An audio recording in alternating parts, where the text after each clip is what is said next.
На реке Амга благодаря взрывным работам удалось разрушить затор льда. Сейчас на реке наблюдается спад уровня воды. Однако режим чрезвычайной ситуации пока сохраняется. Около 3 населенных пунктов находятся в зоне затопления. Это 300 дворовых территорий, включая 179 жилых домов. Ну а ледоход на реке Амга проходит в Татинском районе. На реке Алдан лед идет у поселка Эльдикан. На Вилюе в ближайшие сутки ожидается ледоход в Верхневилюйске.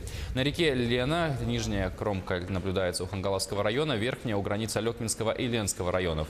В Якутске ледоход ориентировочно пройдет 16-17 мая. В Намском районе есть вероятность образования заторов льда и, соответственно, повышения уровня воды. На северных реках сохраняется зимний режим.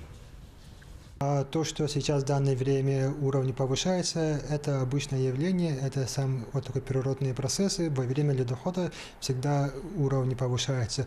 Но в данное время, именно сейчас, уровни, как сказал, уже опасных отметок, не достигают опасных отметок.